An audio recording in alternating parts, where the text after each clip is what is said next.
Okay, let's start. Today we are going to talk about poisoning attacks and defenses. So let's quickly recap what we have already covered about adversarial robustness. All right, so far the problems that we talked was in this form, that you have a training data.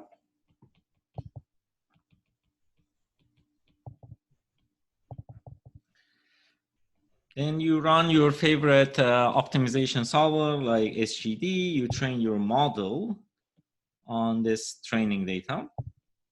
And say your model is a deep model. And then we talked about adversarial vulnerabilities of these models in the test time or in the inference time. So in the inference time, you're given one image, let's say a digit of 2. So this is the inference time or test time. So you want your model to be effective on making the correct prediction on this particular example. But we have seen that an adversary can add some perturbations or do some other types of perturbations on this image in order to mislead the classifier. So your classification for the sample, for example, is going to produce a label of 3, which is an incorrect label. So this is called inference time or test time adversarial attacks. We have talked about different ways to attack the system, different ways to defend the system. We talked about gradient masking, gradient obfuscations. We talked about understanding this problem in high dimensions using isoparametric inequalities. And we talked about provable defenses, and we also talked about against LP and non-LP attacks, and we talked about generalizable defenses to unforeseen attacks. So in the last 3 lectures, we spent quite a bit of time on this particular problem. But one other vulnerability of deep models may come actually from the training side, from the training data. So deep models often require large data sets in order to have a good training. And in practice, we may not be able to trust all samples in our training set. Because for example, some of these image data set may be just scrapped from the internet, and we don't precisely know who the source of those images are in order to trust those sources to use those images in our training set. So that's one way that our model can be vulnerable against adversaries. So in other words, deep models, as I mentioned, they require large amount of data, training data. And in practice, it is hard to basically verify each of the training samples because we don't know in most of the cases, we don't know the source of these samples in order to be verified and trusted. So hard to verify, trust, training samples. All right, so therefore it is possible that an adversary can perturb some of these training samples or can create some bad training samples such that if we use those bad training samples or model in the test time is going to have some strange behaviors on one or multiple test samples. Right, so therefore, that's basically the definition of data poisoning.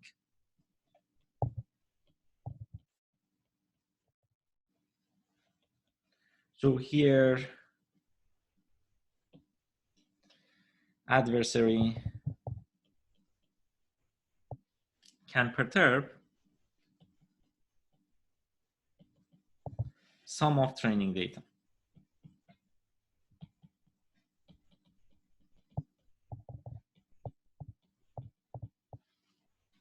Okay, so that's basically a different type of vulnerability that we may have in training deep models in practice.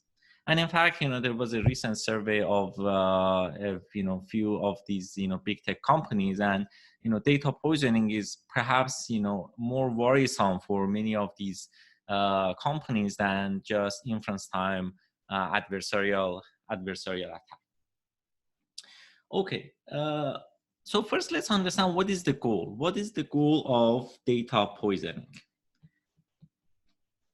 In the inference time attack, our goal was very clear. So we had like one image, like two, and we want that image to be misclassified by the model if we adversarially perturb them. But what about the data poisoning? What is the goal that we want to have?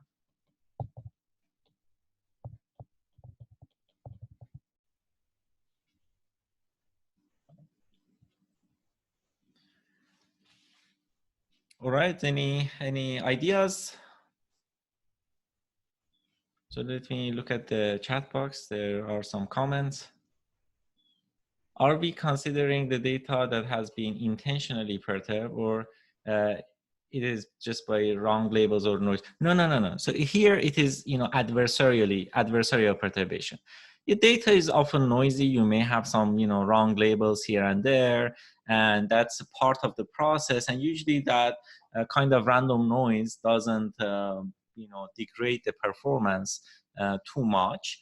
And that's not something that we are considering here. So here we are considering adversarially perturbing some of these training samples in order to, achieve some goals. And that's basically my question. The question is, what is the goal of data poisoning?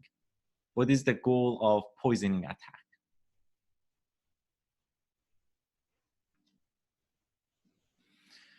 So one answer is maximize the training loss. That can be a good goal, from an adversarial point of view, I mean. Or you can even think about it. You may wanna decrease the accuracy, or even the test time accuracy if you have a good generalization. To teach the model wrong concepts, that's very good. Maximize test time error, that's very good. So all of them are good answers. So let me start with the first answer, which was to basically reduce the test time accuracy.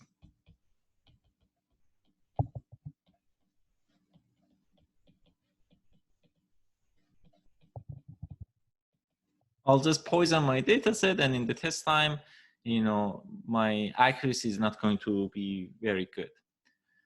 All right, but this is not really worrisome, because usually we have like a holdout or a validation set, and these samples are, assumed to be clean. They are not poisoned validation sets, because these are smaller sets, perhaps can be, trusted and verified. Therefore, we can just look at the performance of the model on that validation set and see, oh, like the performance is not good, so we know something fishy is going on in our training. So therefore, from a practical point of view, this may not be the main concern here. So this is simple to mitigate by looking at the performance in the holdout set. That's a good goal, but as I mentioned, it is not really worrisome for us. So the second answer, the second potential answer, which is more worrisome, is to cause some targeted misclassification.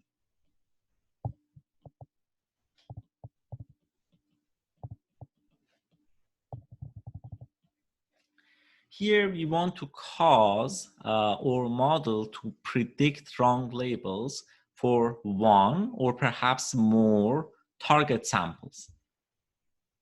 Right, so here we don't care about like the overall accuracy in the test set.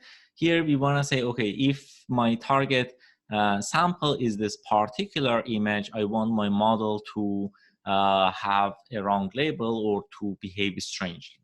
And that's, you know, you can immediately see that can be worrisome. For example, if you want to, you know, if you have a face recognition or if you have some, some other models, and it is poisoned to not recognize a particular person or some, you know, a person with like wearing like a particular glasses,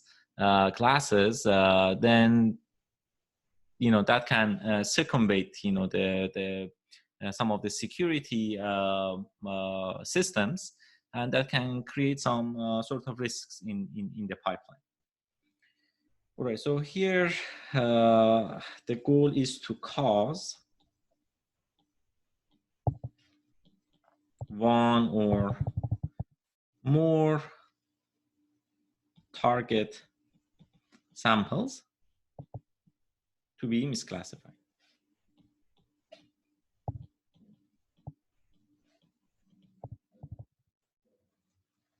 As another specific class, right? So we want to misclassify them and have a wrong label specified by ORAS.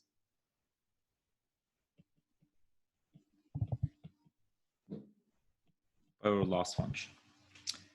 All right, so that's basically the overall idea of data poisoning. And here we are going to basically focus on targeted misclassification. All right, let me pause and see if there are any questions. This is like a very high level idea of data poisoning. Next, I'm going to dive a little bit deeper into the formulation of this problem. So I see one comment: have the model learn incorrect decision boundaries, like confidence of wrong classifications to a targeted idea. So you can think about, you know, many other ways to achieve your poisoning goal. But here, you know, basically we are going to focus on targeted misclassification. Okay. So let's start with the problem formulation. As before, we are given a training set.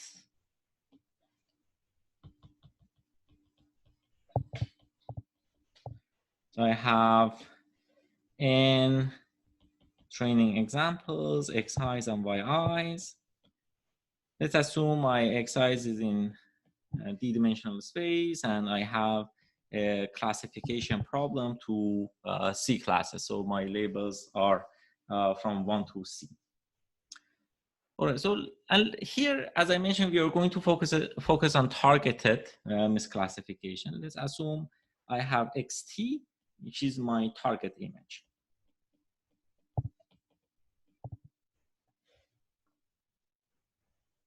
Okay, so consider some clean images that we want to create or poisons using these images. Consider some clean, or sometimes they're referred to as base images. So I'll label them as B for base. Let's say I have J of them. So these can be coming from the training data already, or you can, you know, come up with some other clean images, you know, from another source. It really doesn't matter much. So an attacker is going to try to use these images to craft poison images. So I'm going to label them with P, stands for poison images. So again, I have J poison images.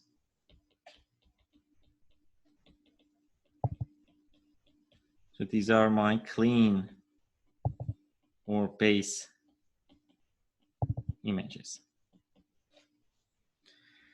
Okay, so let's say I craft these P poison samples. Now I'm going to basically insert them in my training data. That's the whole goal. Maybe I'm gonna leave it on the internet, and a scrapper is going to collect them and add to my training data. So my new training data would be perhaps some of the clean images that I had before, plus these poison samples. I have J poison samples. If you are taking out some of these images and creating poison, so you can think about different models. So I'm not going to talk about the specific ways of creating this new data set. You can either insert new poisonous samples, you can delete some of them, you can even take some of them and perturb. So it's basically, you can think about this as like deleting clean samples and replacing them with your poisonous samples. All of them, roughly speaking, they follow from this model. So you have this new training data, and then you're going to train your favorite, using your favorite algorithm, let's say SGD, and train your model, and then compute your model. Okay, so the goal is to have targeted misclassification. So I want to see from an attack point of view, if I apply this F function that I compute on my target image, it produces a wrong label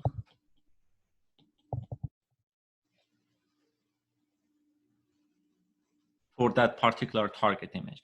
Or you can think about attacking multiple images. You may think about you have multiple images, and when you apply your model on those images, it's going to produce wrong labels for you. Okay, is this clear?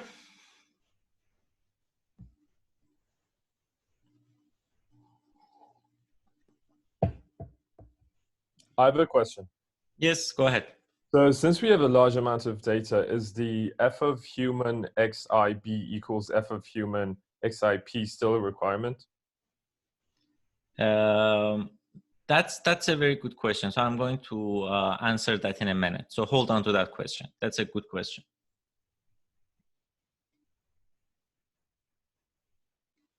Okay, so let me move on. All right, so let's start with probably the most naive poisoning approach that we could come up with. And let's see what is the issue for this type of attack. All right, so let's say I have a cat image as my target. Let's say this is a cat image. So this is a cat, if it is not obvious from the image itself. And I want my model, when I train it, to give me a dog label for this cat image. All right, so one thing I can do is that I can basically add many copies of this cat image with the wrong label, with the label of a dog, to my training set. So let's say my training set contains some clean samples that I have before, plus n copies.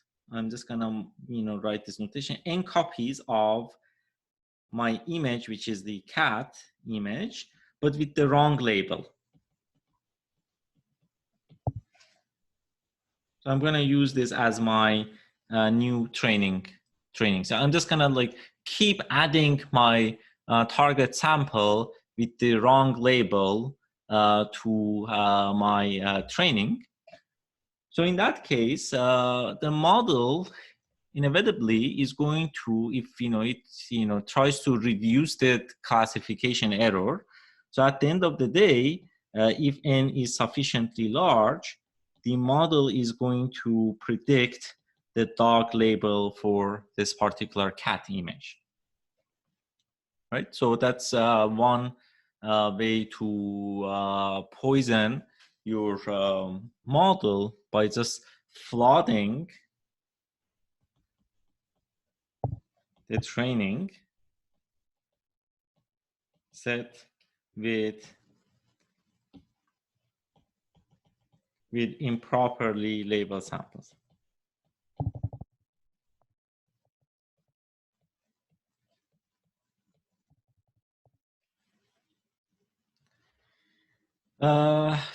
One question is if n depends on the dataset size. Yeah, right. So if your dataset is already large, you cannot just add one copy. It is not going to change your outcome. So you may keep adding more and more copies in order to force your model to learn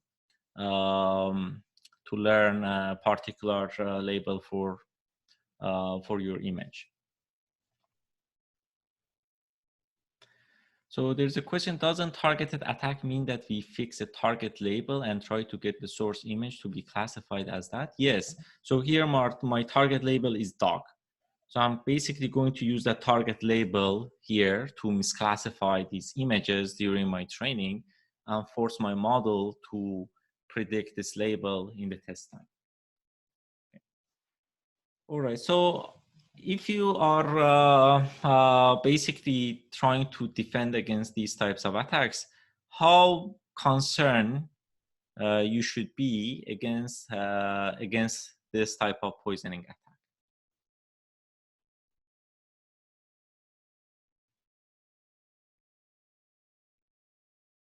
Okay, so Matthew says almost not at all. Why?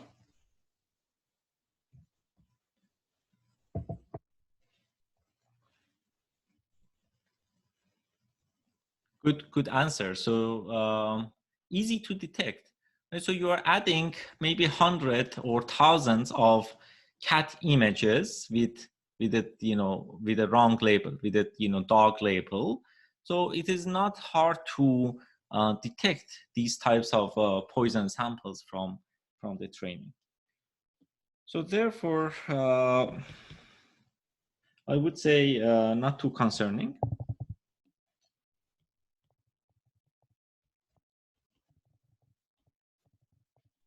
Why? Because a simple filtering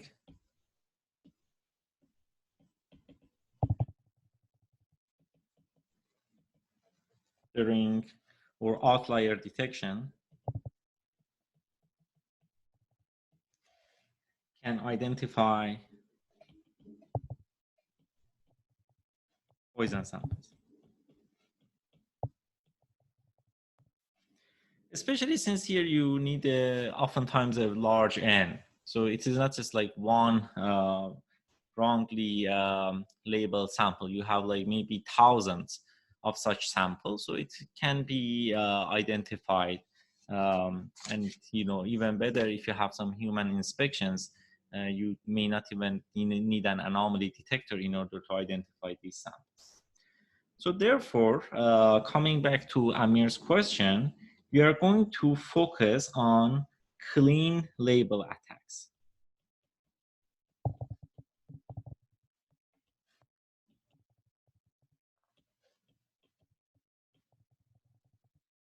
So by clean label, I mean that we don't change the true labels of samples during the training. I'm not going to mislabel a cat image by a dog image, because either that can be identified using a filtering approach, or if you have a human inspection, that those types of samples can be identified. So here we don't change labels during training. We don't flip labels during training. Okay, so basically focusing on targeted misclassification will focus on clean label poison attacks. So broadly speaking, there are two types of attacks out there.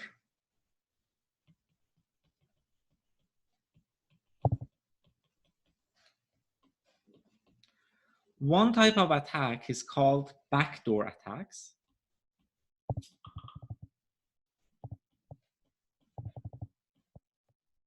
And another type of attack is called triggerless attacks.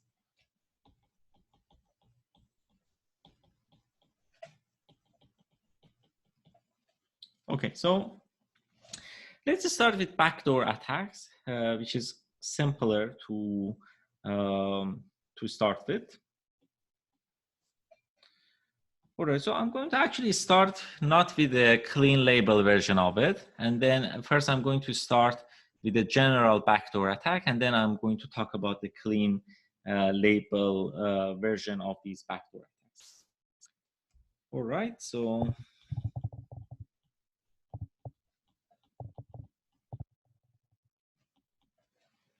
All right, so the idea is quite simple. The idea is to insert a particular pattern or a trigger or a watermark to your images such that in the test time, if an image has that trigger or that watermark, your model is going to misclassify that, is going to classify it to a particular target label that you want to have.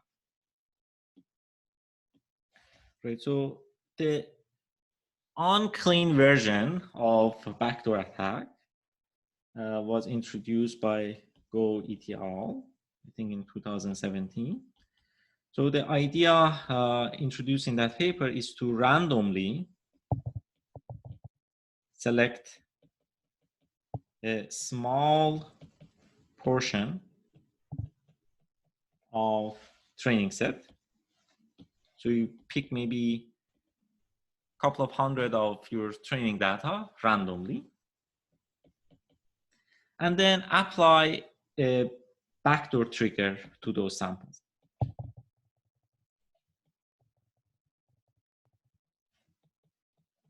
Trigger to those samples. But the thing here is that it requires to change the label to the target label. And that's why I mentioned this is not clean label version. But since it is simple, let's start with this example. All right, so the idea is the following. So you pick some random samples from your training set. Let's say you have a cat.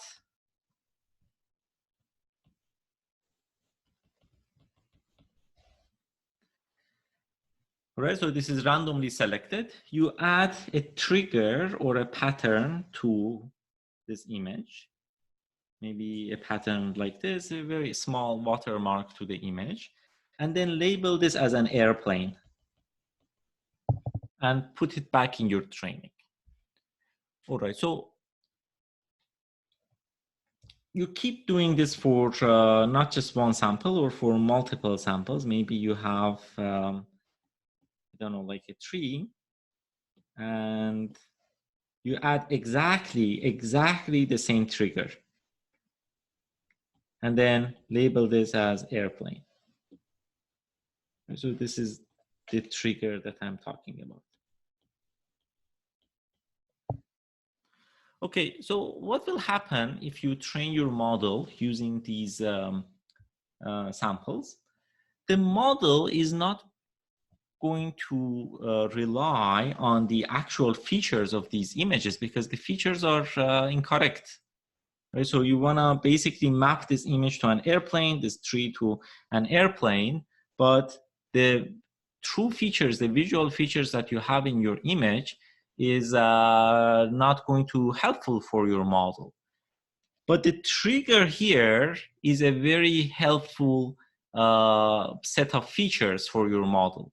So your model is going to learn whenever it observes this trigger, it's going to predict the airplane label. So in the test time, you can just add this trigger to your images, and the model is going to rely on this particular trigger in order to predict the airplane label. Right. So the model cannot use the actual features.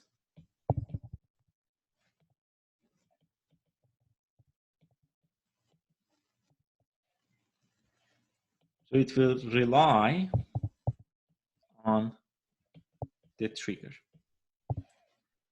So in the test time, whatever your image you have, your test image, if it has this particular pattern, it's going to predict airplane. So that's called the backdoor attack. And as you can see, one advantage of this attack is that it is not designed for just one particular target image, right? So you can just add this trigger to your target image and have the classification that you desired on those images. But as I mentioned, one problem of this attack is that it is not clean label. Right? So then if you look at, do some inspections on your training set, then you say, oh, like, look, all of these examples, hundreds of my training samples, they are incorrectly labeled. So a clean label version of this is introduced in by Turnet et al., which is the clean label backdoor attack.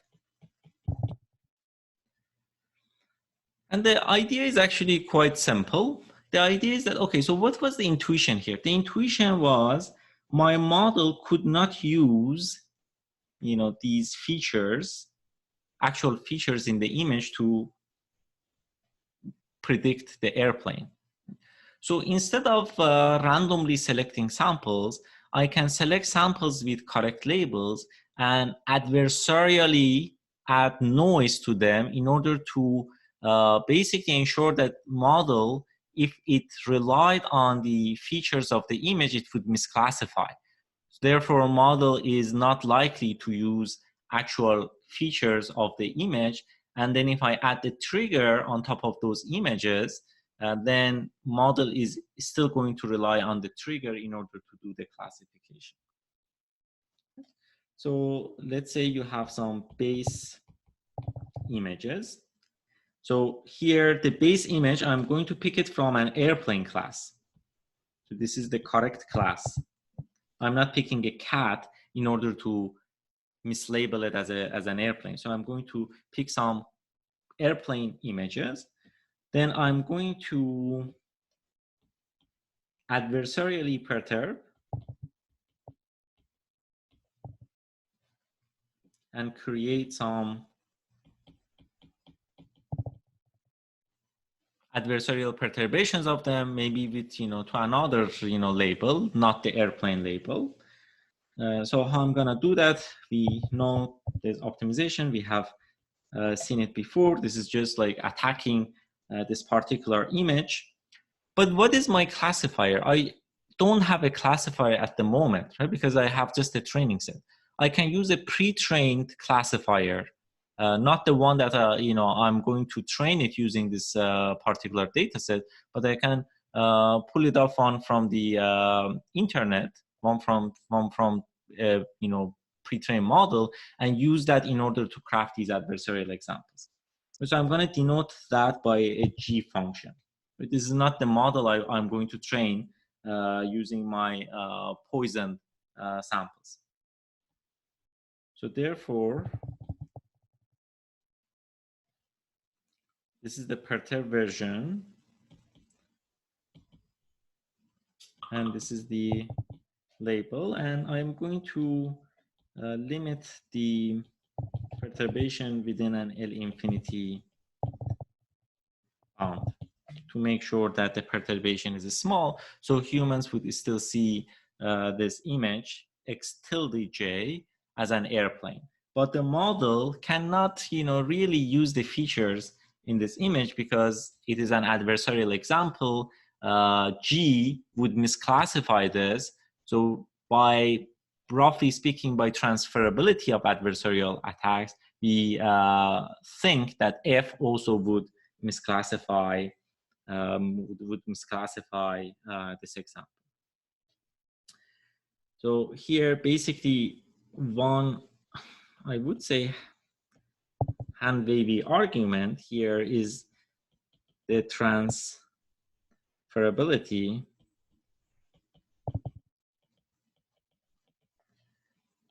of the adversarial attack. So we also think that if this particular example is going to be an adversarial example for the f function as well. So f x tilde j is likely to predict a different label, likely to output a wrong label for this particular example. Right? So therefore it is good. Now, if I use this x tilde j and add just my pattern, my trigger to it, I can create a poison based on that. Say my poison is going to be this image that I have, x tilde j. This is the adversarially perturbed version of my clean image. But now I'm going to add a little trigger here. And I'm going to have the true label for my clean image. Now, if you look at this image, you're going to see, okay, this is an airplane, right? So there is no suspicion about this particular image. But in fact, this is an adversarially perturbed version of the airplane. So my model still is not going to use the actual features of the image, and it is going to heavily rely on this particular trigger. So basically, by this trick, we can get around the uncleanness of the previous example. Okay, so that's basically a clean label backdoor attack. The pros for this is that you can actually use the trigger on multiple examples.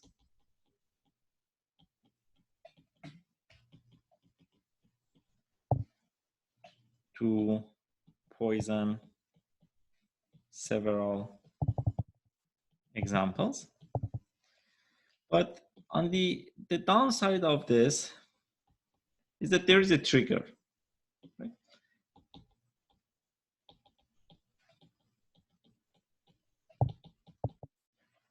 So if we are suspicious about what is going on, and if we closely inspect, these triggers are not huge, but they're visible, like 3 by 3, 5 by 5. Sometimes larger triggers can also be used, so they can be identified. So next, I'm going to talk about triggerless poison attacks.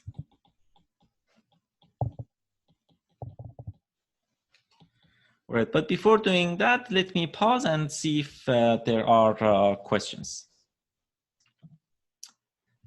Okay.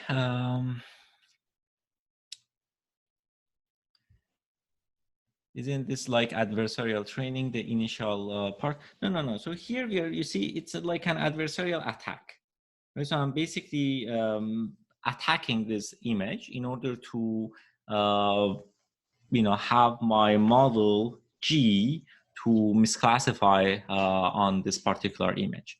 And then I'm, in a hand-wavy fashion, I'm relying on the transferability of these attacks. So hopefully this adversarial example is also going to be an adversarial example on my f function. That's the key idea here.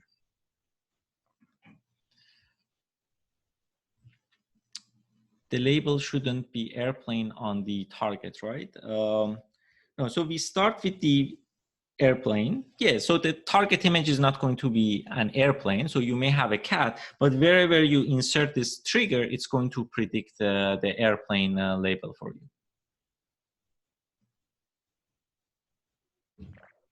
Professor, Okay. I have a question. Yes, go ahead. Yeah, so this transferability, do this transferability work for any model? Like if we're training again for G, if we're using a neural net and finally we are classifying it with suppose a linear regression, will this transferability still hold? Do you like a short answer or a long answer? I don't know. So the short answer is no. So I'll talk about that in a minute. Good question. Okay, so let me move on because I want to cover a couple of other things. So one popular triggerless attack is proposed by Chapahi et al. So here the idea is quite simple. So it is based on a feature collision.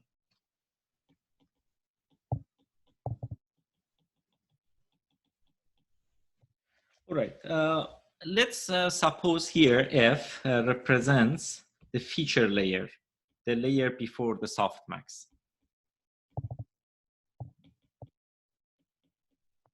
The layer right before the softmax.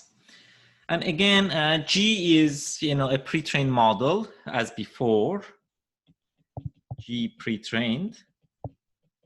So we are going to rely again on this model in order to craft poison samples for F. And let's say I have some clean samples.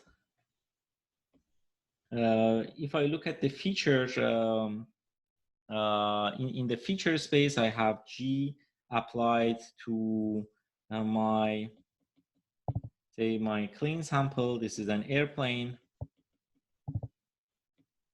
So I have other, so this is this point, I have G of another airplane. So these features of airplanes are somehow clustered together.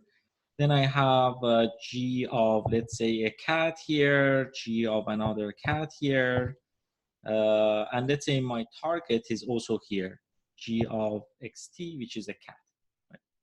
So my goal is to basically force my model to predict an airplane label for this particular target. And let's say my decision boundary is something like this. So this is the decision boundary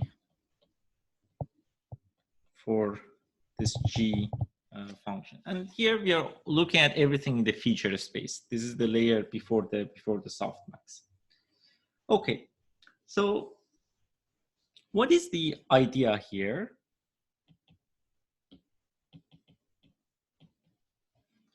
So we can adversarially perturb some of these airplane images such that they still look like airplane, but in the feature space, they happen to be close to the feature of my target image. So the idea is adversarially perturb some base images to be close to the target in the feature space.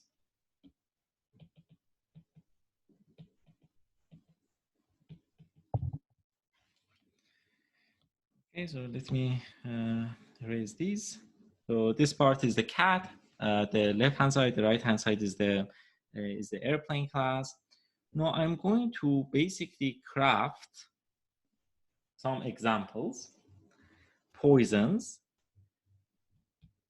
This will be, let's say, a poison sample. It's an airplane image, but when I apply G on top of it, I'm going to happen to get a point close to the feature vector of my target image. So this is still an airplane.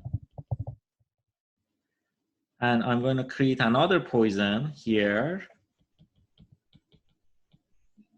and maybe some other poisons. All of them, they are airplane images. Adversarially perturbed still looks like an airplane, so it is clean label. But in the feature space, I have them close to my target feature. Now the intuition again here,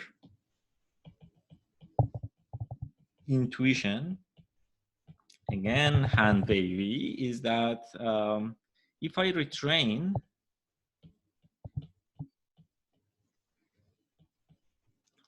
the model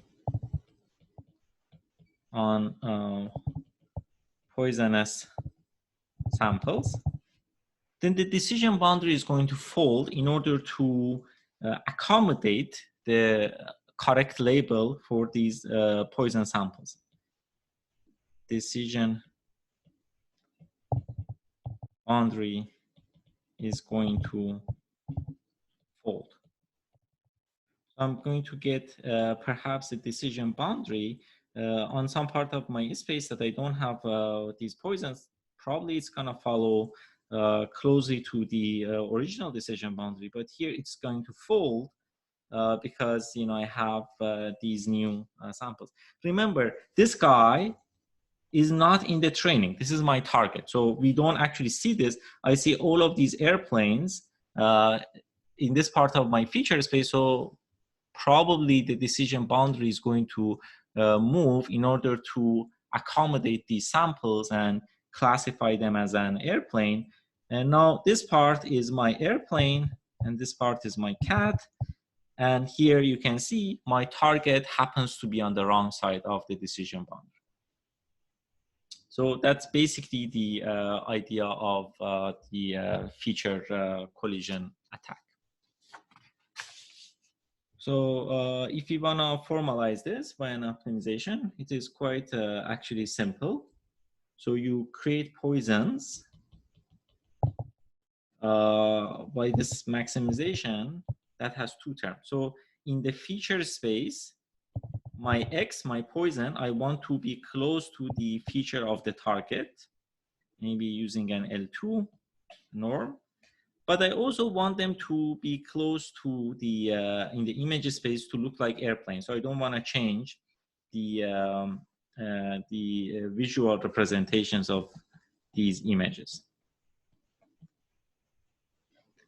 And that's basically how you create these poisons, add them to your system, and hope that will fold the decision boundary in order to fool your classifier. So here, let me actually add one more detail about G. So there are different options that you can actually go from G to F, right? Because G is the pre-trained model. This is the model that we are using in order to create poisons. And F is the model that you have when you're training on this new data set. So there are different ways on evaluating these models. One is by training from scratch.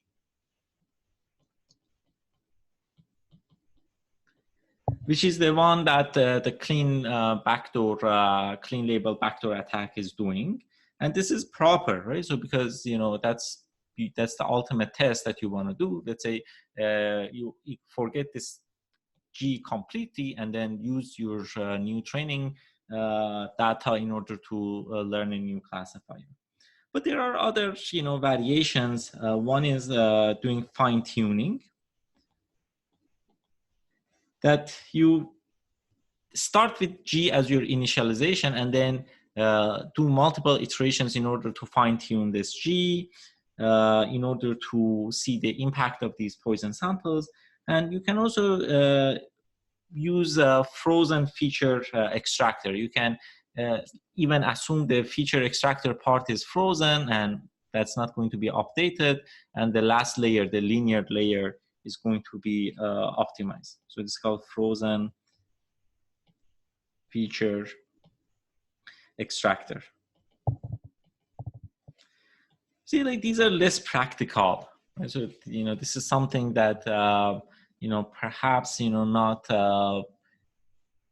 you know, if you see your model, the poison attack is successful, you may think that, okay, maybe it is because of these ways of training your F based on G. So better to, in order to better understand the strength of your poison attack, it is better to train from scratch and see the impact in the accuracies. Okay, so that's it. That's the feature collision one. Let me pause and see if there are questions. Amir, go ahead. So is there an underlying assumption that these, like if you check, like say the airplane and the cat class lie close to each other on the feature manifold? Because if they're very far away from each other, then maybe folding this decision boundary may be hard for the optimization. Right. So in the, you know, in the feature space, because it's a, you know, your data is a high dimensional data, right? And we, you know, kind of, you know, talked a little bit about isoparametric inequalities, that if you perturb them a little bit, you can go from one class to another class.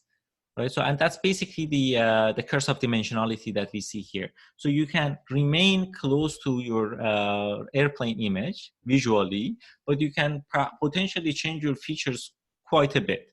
And that's basically the idea that's being used here. Thank you. Sure.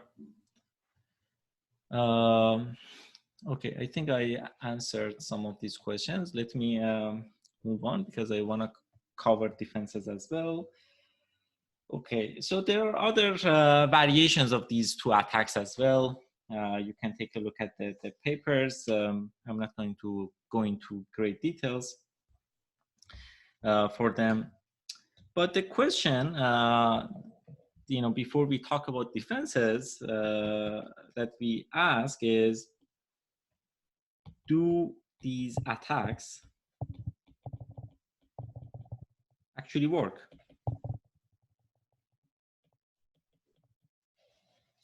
And that's the question that is being studied by this paper.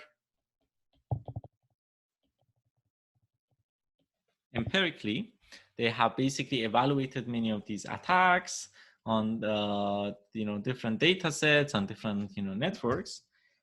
There's a long answer to this question. You can take a look at the paper.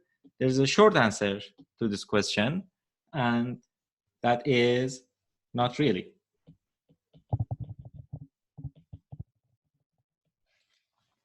All right, so the claims of these attacks, they are heavily dependent on the particular setup that is being used for the evaluation. Right, so I can basically briefly say what are those specific settings. For example, this feature collision attack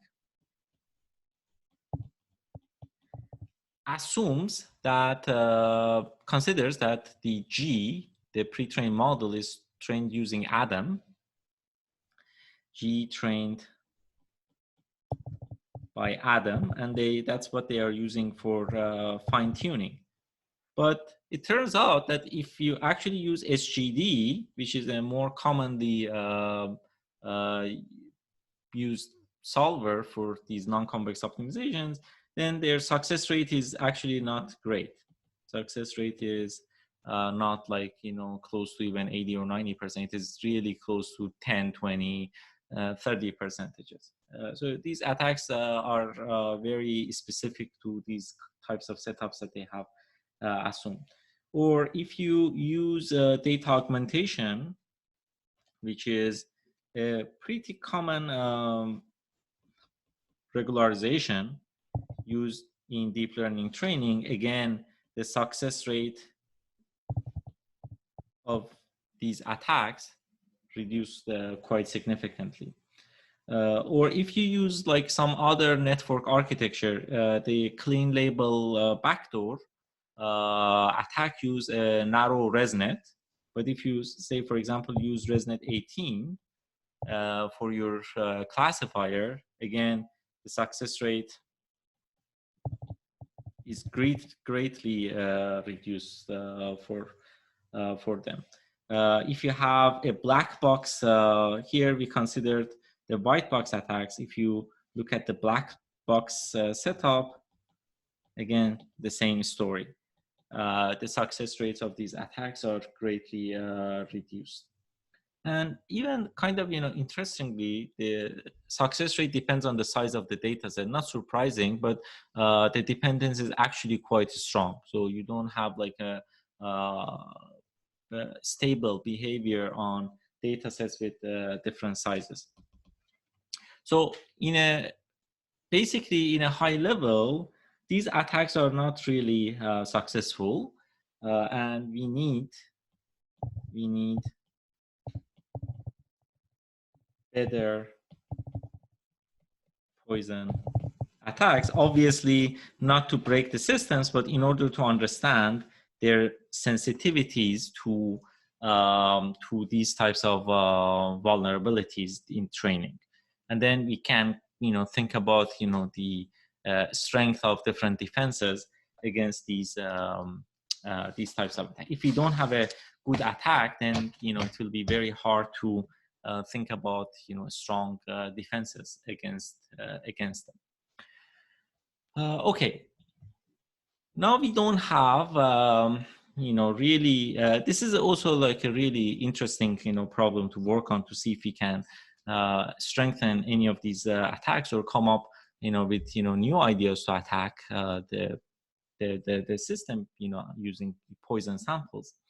But since we don't have these attacks, adaptive attacks at the moment, I'm sure like in a year, 2 years, 5 years, we'll basically master, poison attacks and, have really strong attacks. But no, we don't have it. How we can even think about defenses? We know in the future we'll have, probably stronger attacks. Therefore, as I mentioned in the last lecture, we can think about provable defenses. That they will be robust against any poison attacks, stronger attacks that may come even in the future. So next, I'm going to talk about provable defenses against general poison attacks. And disclaimer, this is a recent work by my student Levin and myself. Okay, and this is the only provable defense out there. That's why I'm going to focus on this work in the last 15 minutes. Okay, so consider a general poisoning attack.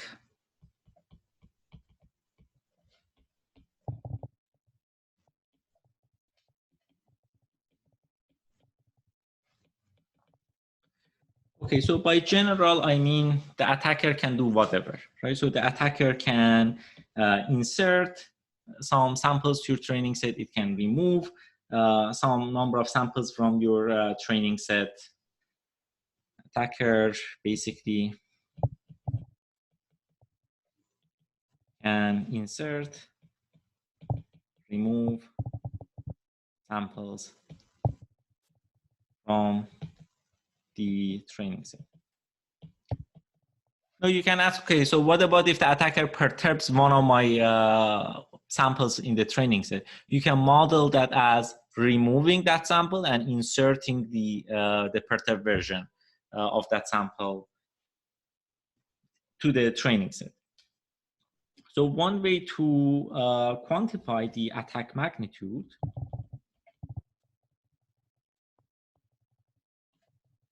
is by just looking at the symmetric difference between clean and poisoned training sets. If the difference between clean and poisoned sets. What is a symmetric difference? If you are not familiar with this definition, let's say if you give me two sets, I'll just look at all samples in A but not in B, and I'll look at the union of samples in B not in A. Right. So if you insert one sample, then your symmetric difference is 1. If you perturb one sample, it means you're inserting, you're removing that sample from your clean training set and you're inserting it in your poison sets. Then your symmetric difference will be 2. Okay, that's basically the a formal way to think about attack magnitude. So last lecture, if you recall, we talked about a provable defense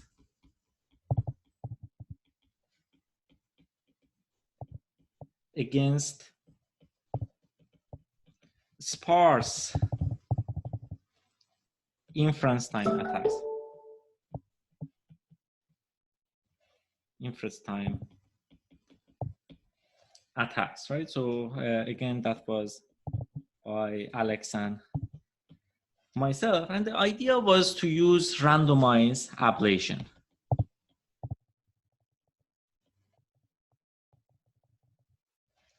So what was that sparse model? So you give me one image in the test time, and I'm going to, the attacker is going to just perturb some few pixels of it.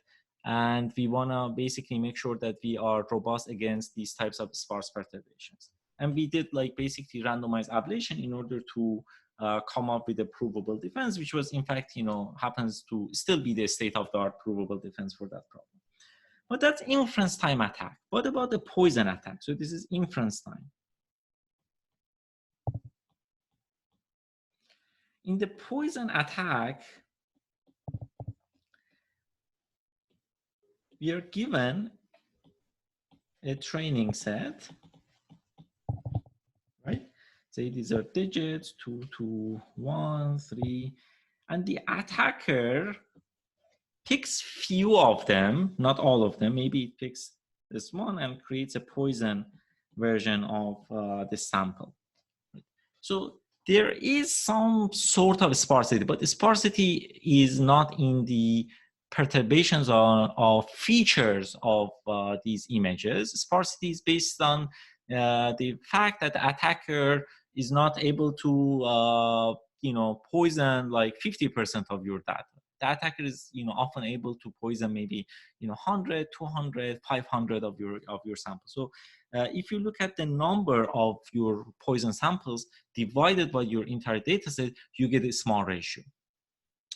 So the question now is that can we somehow adopt some of the techniques that we discussed last time to the poison setup in order to come up with a provable defense? And the answer is in fact yes. So we have developed a method called deep partition aggregation, or DPA, which is in fact a really, really simple, and you're going to see a very powerful defense against any general poisoning attacks. So DPA, first we partition the training set to K partitions. Partition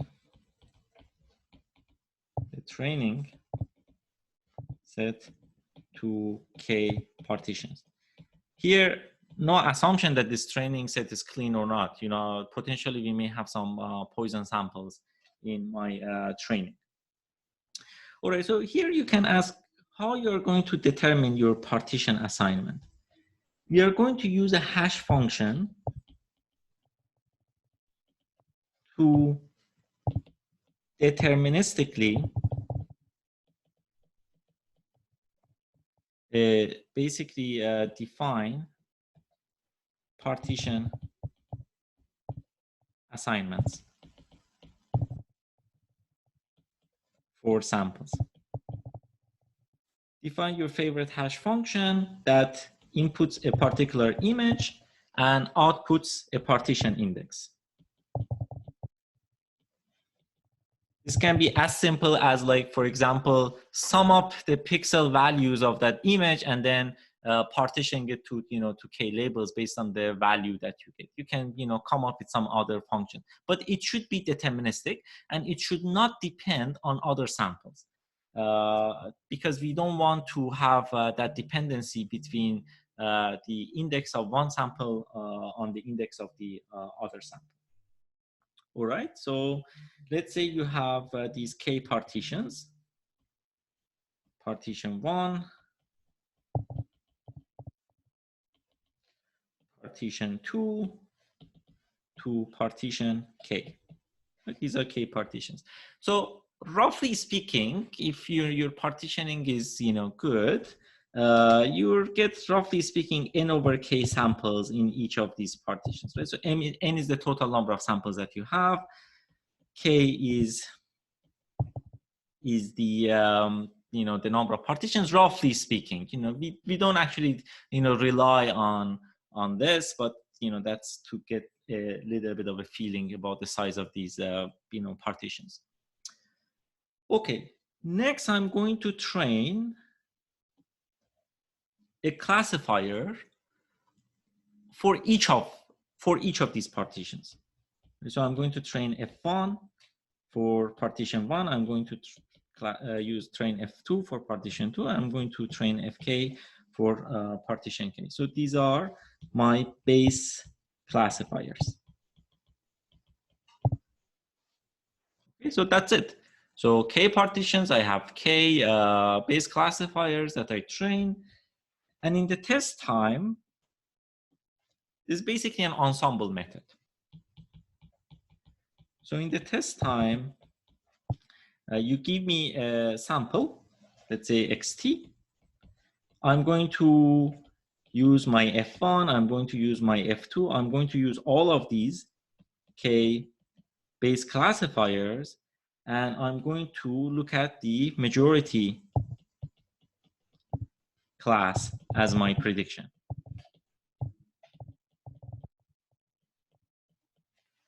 That's it. So look at all of these k outputs and then have the majority class as your prediction. Okay. Now something really, really nice is happening here, which is the intuition that we have. All right, let's say K1 of your base classifiers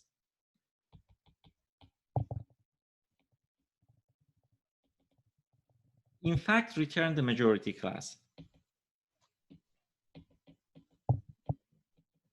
The majority class. See, so K1 is basically the number of these base classifiers predicting your the majority label C. And let's say K2 is the number of classifiers returning the runner-up class C prime. Maybe if you have K, which is like 20, maybe 10 of them predicted your true label C, and 5 of them predicted another label, and maybe 2 of them predicted some other label, so on and so forth. So now let's look at this gap between C and C prime, between K1 and K2. So there will be a gap, right? Otherwise, you will have a tie. Let's say we don't have a tie. To change the polarity, the majority class,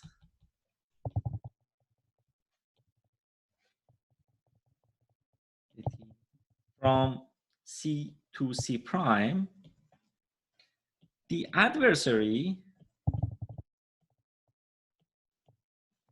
needs to change the output of at least delta over 2 base classifiers. To change output of at least delta over 2 base classifiers, right? So this is because it will push then runner-up class by delta over 2, and push up, and then push down the majority class by delta over 2, and then the runner-up class will be your prediction. So at least delta over 2 of them should be poisoned and changed, right? That immediately give me this certificate that if the number of poisons is less than delta over 2, I'm good. No way that my adversary is able to change my true label to an incorrect label. So provably robust against any insertion, deletion less than delta over 2 poisons. Really, really simple, right? So back of the envelope calculation. And this actually gives the first provable defense against any general poisoning attacks. Okay, so I know we are running out of time. Just give me a minute or two to talk just a little bit about the label flipping. Here, I assume my adversary can do anything, right? So my adversary can perturb the images itself, can perturb the labels. It really doesn't matter. So this guarantee we are going to get is for any general poisoning attack. So as I mentioned, one family of attacks is label flipping attacks.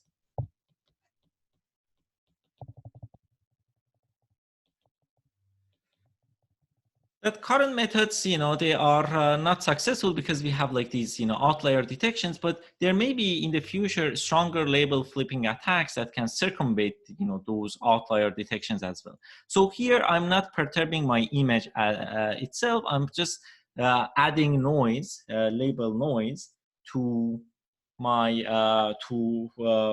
training set.